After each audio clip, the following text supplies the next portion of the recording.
Are you a mental health practice owner juggling the complexities of running your practice? Meet Admira, a CRM and operations software solution designed to simplify your day to day workflows and streamline your operations. Admira makes managing your practice easier by simplifying referral management, client onboarding and communication, and other essential tasks. With customizable workflows, email templates, and automation tools, Admira helps you run your group practice more efficiently. Plus, it integrates seamlessly with your email platform, website, and EHR system, bringing everything together in one place to save you time and reduce errors. Ready to transform the way you work? Visit admira.com to learn more. That's ADMIRRA.com to learn more. You can sign up for a free 30-day trial or schedule your free demo today. Admira.com.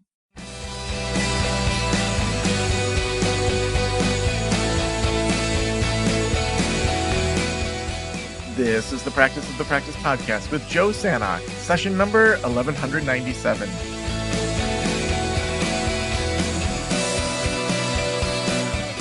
I'm Joe Sanok, your host, and welcome to the Practice of the Practice podcast, where we are helping you build a private practice that is thriving, that you absolutely love.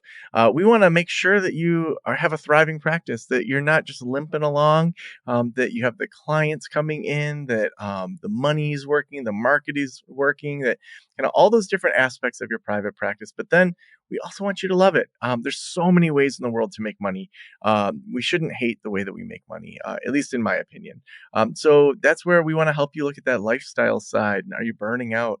I mean, even just recently, I was talking to one of my consulting clients, and the guy's killing it. I mean, making so much money, and he doesn't even have a group practice, charging like $400 or $500 an hour, but working like 50 hours a week. He doesn't see his family. He doesn't even have time to go to the lake house that they have that he probably, for all I know, paid cash for. So we work on, okay, how do we increase your profits or sustain those profits, or maybe even sometimes take a dip and say, what's actually the life that you want to live? And do you need that much money? And sometimes it is like you're in a spot where you may have kids in college, or you may have other things that, medical debt or whatever. But we want to intentionally think through how we're living our lives and how we're running our businesses. So that's what we do in consulting over at practiceofthepractice.com/apply, or in our membership communities. We have these conversations all the time. So if you have not checked those out, head on over to Practice of the Practice. We have a lot of ways that we can support you in small group communities, in individual consulting, and some of the trainings that we have. Now, I am super excited today. We have Vance Morris with us, and Vance helps business owners get, serve, and keep clients for life through creating experiences and response required marketing. He's a former birth control factory security guard turned Disney leader, turned bankrupt out of work executive, turned carpet cleaner, turned successful entrepreneur. So this guy has lived some customer and business experience. So Vance, welcome to the Practice of Practice podcast. I appreciate it, Joe. Thanks so much. I probably can guarantee you and your audience I am the only former birth control factory security guard you're going to run into today. Yeah, I think that's probably true. If I run into another, my mind will be blown. So Yes, I am about to get too. on I am about to get on an airplane, and you never know who you're going to sit next to. So This is true. we'll see. I'll just ask the person if they were a birth control security guard, and they'll be like, "What are you talking about?" Well, you've had a lot of different experiences in your work world, job world. When you think about user experience, I think right in your bio, I'm sure some people are like customers for life. That goes against therapists, like kind of point of view. Like if people don't need therapy, we should just let them leave and go. How do you think through? Let's just start with that customer for life. Like, what does that mean to you? Sure. I mean, you can certainly define it as maybe a customer lifetime. A lot of times in the marketing world, you'll talk about lifetime value. And certainly if there's an end to the therapy, I mean, if you're going to, whether it be family therapy or, a broken arm and you're done with your physical therapy, there is an end. But I look at it like lifetime of the customer is, well, what are the other opportunities? What are the opportunities for referrals? What are the opportunities for other programs, other systems, other things that you might have to offer that they might not be thinking about or need at this moment in time? So, you don't want them running away and looking, on Google, or, well, they don't use the yellow pages anymore, but you don't want them Googling things that, um, and then, or coming back to you, and they're telling you, oh yeah, we had this great women's retreat last weekend, and then you saying, well, I do women's retreat, and then they'll say, well, I didn't know that. So yeah, you want to do what you have to do and what you can do, to maintain those relationships, and I do call them customers for life. Yeah. Well, I think there's sort of like an acquisition of new clients. There's the client experience, and then there's client retention. And so there's kind of these three different phases that clients go through. Let's start with client acquisition. What do most people do wrong when it comes to trying to attract the right clients into their private practice? They chase them. Mm, Nobody likes to be chased. I mean, and this goes all the way back to caveman times. Grog would go out with his club and whack Velma or something and drag her back to the cave. Nobody likes to be chased. What you want to become is attractive and be able to attract people to your practice. And we do that through special offers. We do that through education. We do that through becoming a celebrity. There's all sorts of different strategies, but we certainly do it through referrals. But when you chase somebody, you look desperate, and it's not appealing, and people don't like it. I mean, none of us like to be chased. I mean, think of when you were dating. I mean, you probably got more dates when you weren't looking for somebody than when you were, bar hopping and trying to find somebody.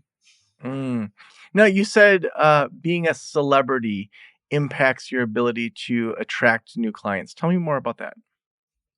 Sure. I mean, we should all in our industries and niches, um, trying to become the celebrity, the authority, and the expert in our niche is really vital for separating ourselves from everybody else. I hate to break it to everybody. We are in highly commoditized businesses. I mean, a dentist is a dentist is a dentist. A cleaner is a cleaner is a cleaner. I mean, there's only so many ways you can clean teeth. So how do you separate one dentist from the next? Certainly, that is the experience that they provide. But did one dentist write the book on pediatric dentistry and how children can regain their confidence in five easy steps, and have literally written the book on that? Now they're seen as the authority. They've got a certain amount of celebrity because they've written a book, and they're also obviously viewed as the expert. Anybody could have written that book, but one person decided to do that.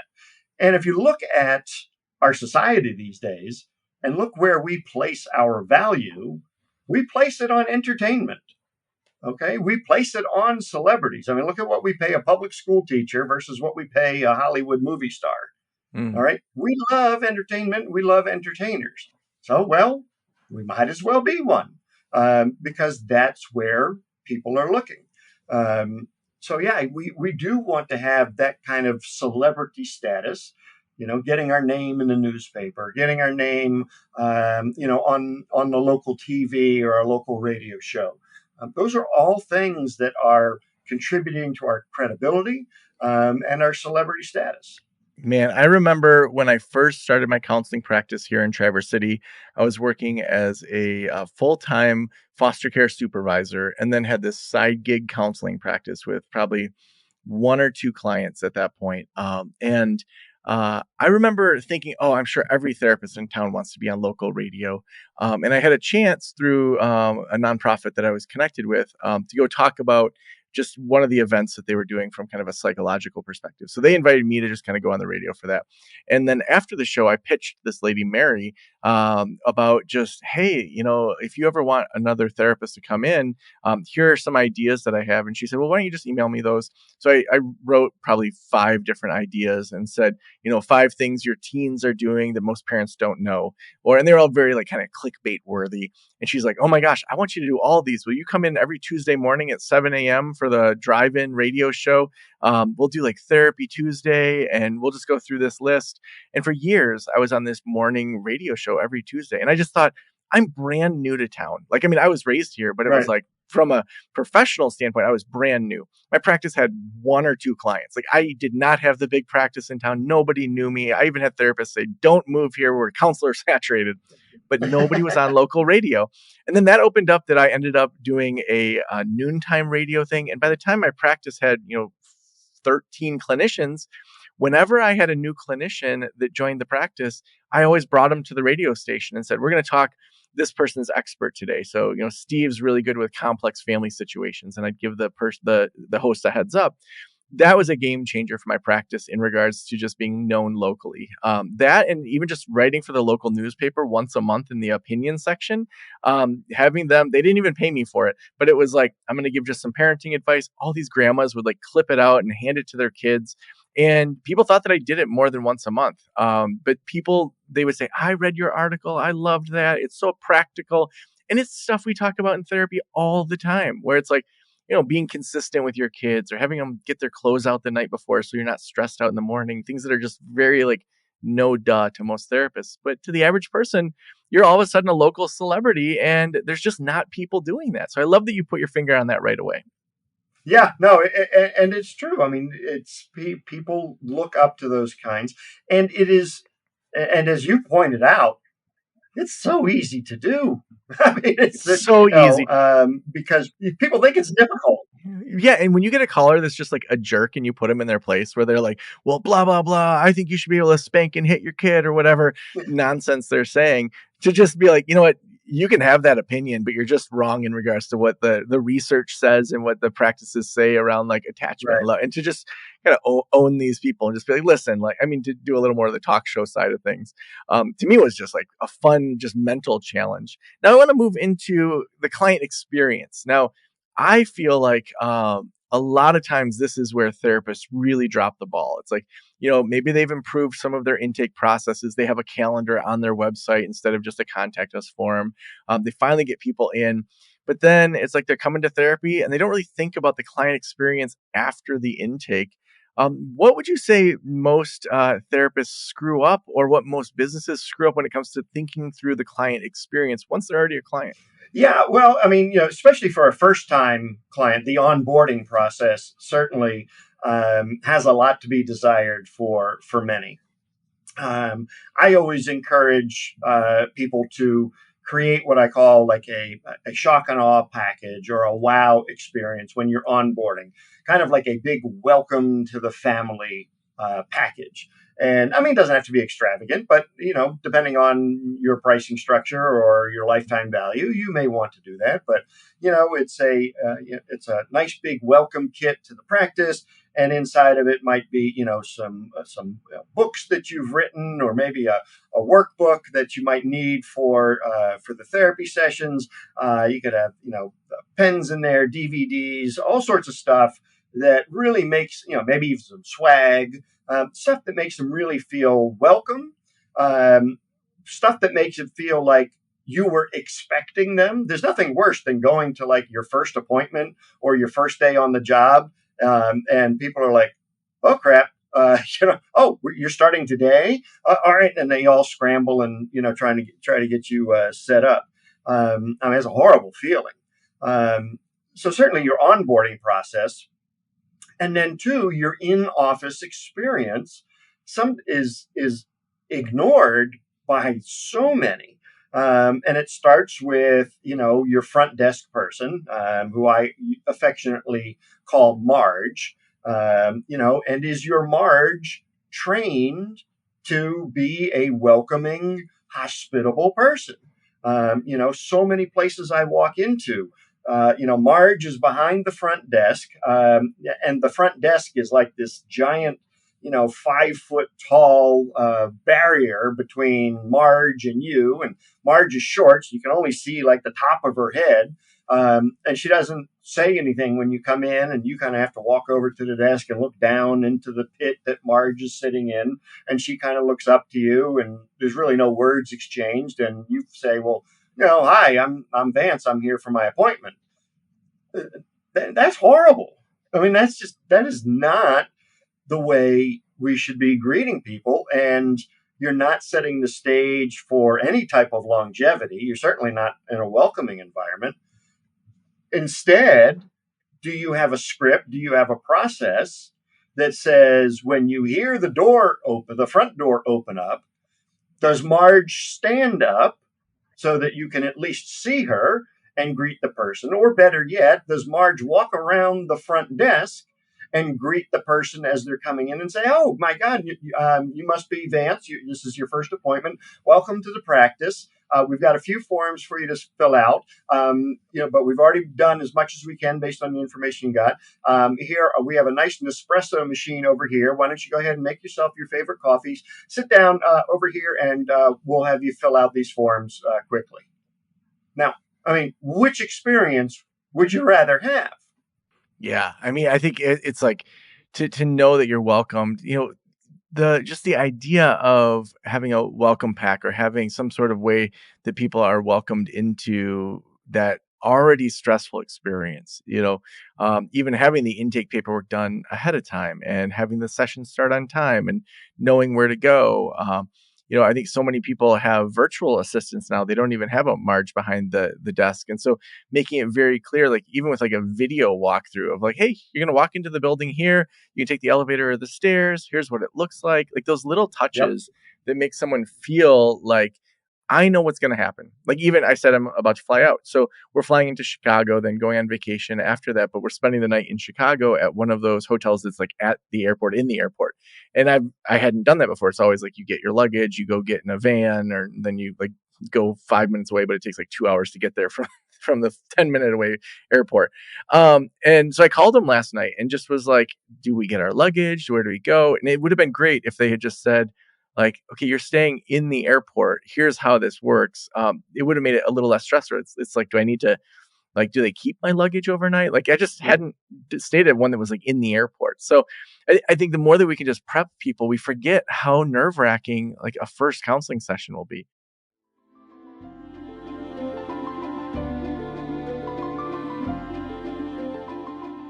As a therapist, I can tell you from experience that having the right EHR is an absolute lifeline. I recommend using Therapy Notes. They make billing, scheduling, note taking, telehealth, and e-prescribe incredibly easy. Best of all, they offer live telephone support that's available 7 days a week. You don't have to take my word for it. Do your own research and see for yourself. Therapy Notes is the #1 highest rated EHR system available today, with a 4.9 out of 5 stars on trustpilot.com and on Google. All you have to do is click the link below or type promo code Joe on their website over at therapynotes.com and receive a special 2-month trial absolutely free. Again, that's therapynotes.com and use promo code Joe on the website. If you're coming from another EHR, Therapy Notes will also import your demographic data quick and easy at no cost, so you can get started right away. Trust me, don't waste any more of your time and try Therapy Notes. Just use promo code Joe at checkout. Now, what about ongoing? So people, they've got clients that are coming, half a year, 5 years. Like, what should they be doing throughout that time to enhance the client experience? And I'm glad you said right at the top, we're not keeping people longer than what they need, but we're maybe missing opportunities for giving them things they need. So during that experience, what are some things that therapists can be thinking about in regards to that client experience? Yeah, sure. So, I mean, certainly, obviously, in office, there are myriad of things that can be done. And one thing I want to bring up before I forget is something that we call anticipatory service. And this goes straight to your luggage scenario. Is that if you anticipate that this question is going to come up, or that there's a scenario. I'll give you a quick example. So let's say it's a really hot day out and you're going to your favorite restaurant. You go in, you sit down, you ask for a glass of water, and they say no. We would consider that to be bad service. And then if we say same hot day, you go in and you ask for a glass of water, they bring it, we would say that was adequate service. But let's say we go in, same hot day, you walk into the restaurant and they're standing at the host stand is a server with a little tray with both sparkling and still water saying, hey, we know it's hot outside. Would you like a bottle of water before we bring it to your table? That's anticipating that somebody is going to ask for something. So if you can anticipate that people are going, I mean, you're probably not the first one to ask about luggage. If you can anticipate that somebody's going to ask about something, can you intercept that and proactively answer the question or provide the service before people ask? Now you're really showing off. You're really going the extra mile, and you're creating that experience. I think that especially when you are seeing people with great frequency, like certainly with therapy, childcare centers, and things of that nature. Sometimes it's difficult because you do see them with frequency, but to have, and as tchotchke as it sounds, for lack of a better word, having little theme weeks where you just say, hey, you know what, it's national, I don't know, National Kiss Your Mother-in-Law Week, and then you could just have some little fun stuff in the office. It doesn't have to be expensive, but it's just keeping it fresh and keeping it a little bit different, keeping it light. Again, going back to the whole entertainment thing, at the end of any interaction with the business, we want people to go away and actually say, oh my God, you'll never guess what happened at, and then insert your profession here. And that's why I own, I own a number of home service businesses. And one of them is a carpet cleaning business. And we actually, when we go to a customer's home for the first time, we present them with a gift. And I don't know about you, but when was the last time you had a home service person come to your house, like a home inspector, plumber, electrician, etc., give you a gift before they did any work? I'm going to probably hazard a guess it hasn't happened. Right. So we give this gift, and I mean, it's nothing extravagant, but it's a bottle of spot remover, a little bag of cookies, and a note from me saying thank you for allowing us into your home, which usually prompts that discussion. They'll sit down at the dinner table and they'll say, oh my God, you'll never guess what the carpet cleaner did today. He brought me a gift. So we want to elicit that reaction from everybody that we come in contact with. So if you look at it through that lens of what can we do, it's simple. I mean, you just look for little things that can elicit that response. Oh my God, you'll never get. I mean, the therapist had, it was, St. Patrick's Day, and he was dressed as a leprechaun. It's stuff that's that easy and certainly doesn't cost much. Yeah. So when we think about kind of going to that next level of retention, one thing we often talk about is the sandwich approach, with kind of therapy being the inside of the sandwich. But then on one side, what do people need before therapy, before they're ready? So that could be blog posts, it could be free e-courses or paid e-courses. It could be, groups that before they even know that they need therapy that you're offering. Then you have therapy. But then I think the part that people often miss is, what are other upselling services that people can offer after people are done and have completed their one-on-one therapy? And so, I work with a ton of consulting clients, and so do our consultants, that, they're looking at, moving some of their caseload off of insurance, taking insurance, or they're looking at raising their rates, or, being more effective with their time. And to just say, well, okay, maybe some of these folks could go into a group, or maybe some of these folks could go into a quarterly retreat that you offer, or it could be some sort of intensive that you do for couples. When you think about retention and kind of the longevity of a client and the opportunity to keep serving them, but when they're maybe done with weekly or every other week counseling, like what comes to mind for you around that? Yeah, certainly. So I am a firm believer in creating engagement um, with my customers, and certainly in something as intimate as therapy. You've already started that process. So after the sessions have completed, you probably want to continue that engagement. Obviously, not in a therapy session, but you want to continue that engagement. Um, and I am a firm believer in the mail, direct mail. You know, the stuff that the U.S. Postal Service delivers. Um, and so I've created a 3-step, very simple process for creating what I call customers for life. The first step is a print newsletter. Now, people will say, oh my God, mail is dead, print is dead. And I would argue that it is not. One, the Postal Service has a better deliverability rate than any email service provider out there. They're still at like 99%. Say what you will about them. And there's no competition in the mailbox. I mean, there's, the odd bill might be in there and there might be a catalog, but there's nothing in the mailbox anymore. So the competition is a lot lower. And when I say a newsletter, this is, I would consider it something along the lines of Reader's Digest Light.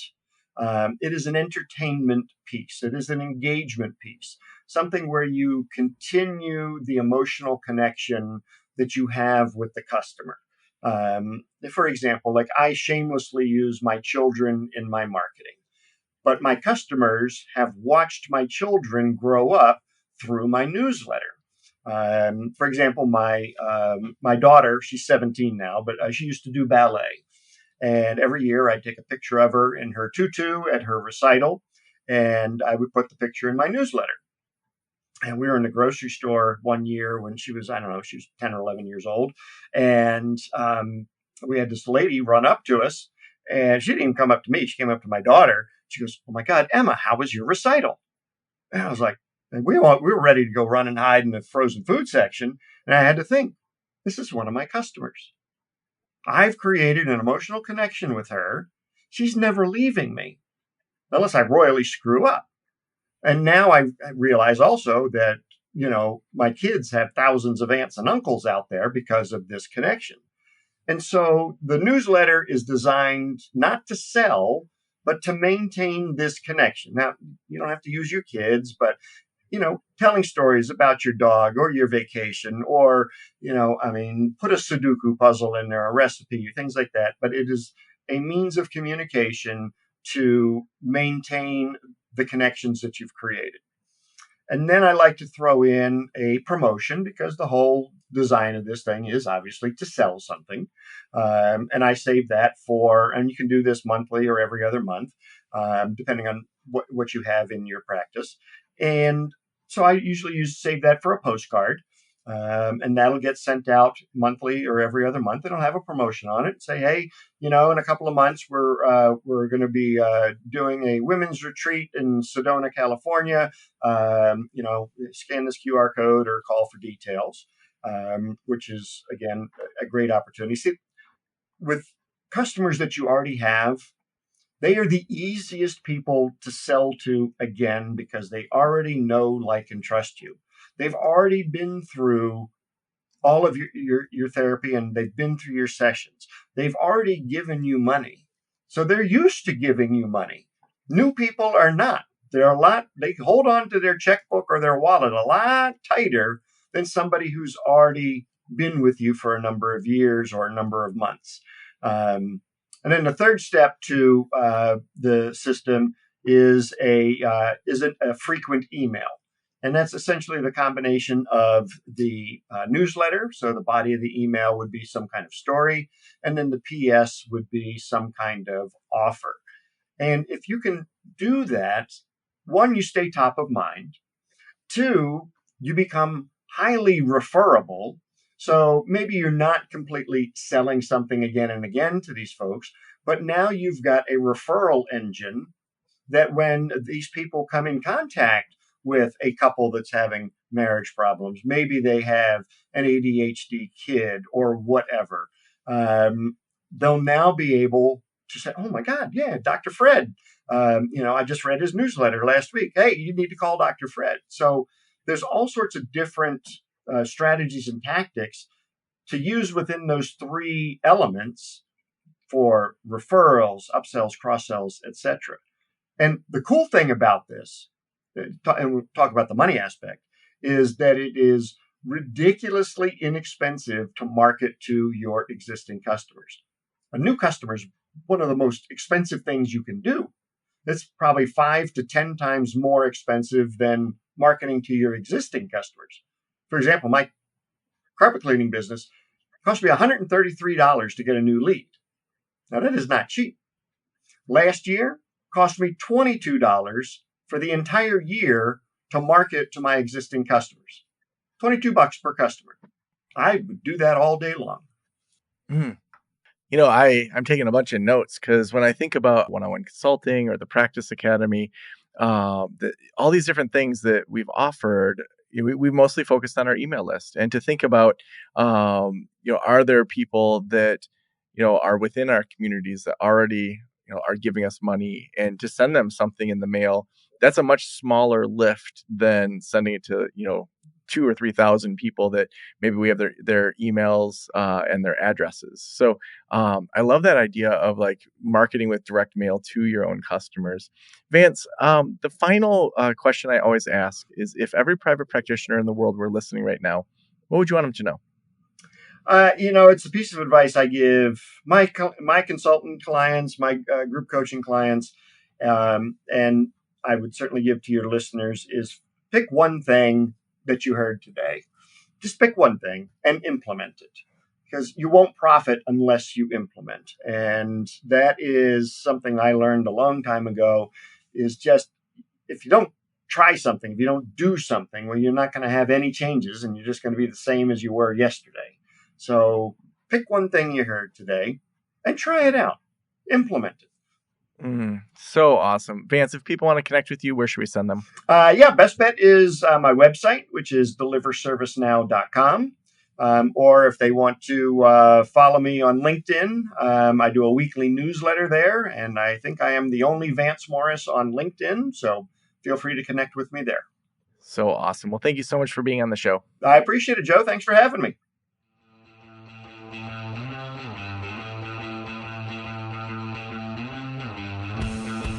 When I think about just those little extra touches, when we first started Next Level Practice, our first version of our membership community aimed at people that had solo practices. Now that's one of our tracks within our whole membership ecosystem. We would send a welcome box that had a Practice the Practice journal, it had branded tissue paper, it had a pop socket, it had pens, it had a welcome kind of thing kind of walking through. And then when the pandemic hit, I had a bunch of our audio engineers that actually went to the community college here in addition. And so packing up 50 or 100 of these boxes, they would all come to my house. I'd buy everybody lunch. We'd pack them up and mail them all out. And just realized that's just a lot of work for me to do. And so we stopped doing it during the pandemic. But now I'm like, man, maybe we should go back to that, because if someone's buying an annual subscription, that's going to be $1,900, and to send out a really sweet $50 or $100 welcome packet. Even thinking about how with all of our consulting clients and podcast clients, we send a thank you package at the end of the year. And this year we said to them, are you more of a foodie? Are you more into coffee? Or are you more into chocolate? And then we sent them a welcome basket based on that. And then we have this local either olive oil or local coffee or local chocolate. It kind of makes me think maybe that should just be standard for all of our long-term clients, whether they're in group practice boss, if they're in the Practice Academy, if they're in one-on-one consulting. So really, Vance, got my wheels turning in a number of areas, and then thinking through print mail for our own clients. I think that's some good ideas to send out postcards when we're launching something new. So a lot from my list today. Would love to hear about your list as well. What did you take away from this? We also couldn't do this show without amazing sponsors like Therapy Notes. Therapy Notes is the best electronic health records out there. They will help you switch over from your current EHR. They also give you 2 months for free or just money off if you use promo code Joe at checkout. They are phenomenal. They help with automated billing. It's going to make it easier to outsource your billing. So many reasons to switch to Therapy Notes. Just head on over to therapynotes.com, read about it, and at checkout, just use promo code Joe. Thank you so much for letting me into your ears and into your brain. Have a great day. I'll talk to you soon.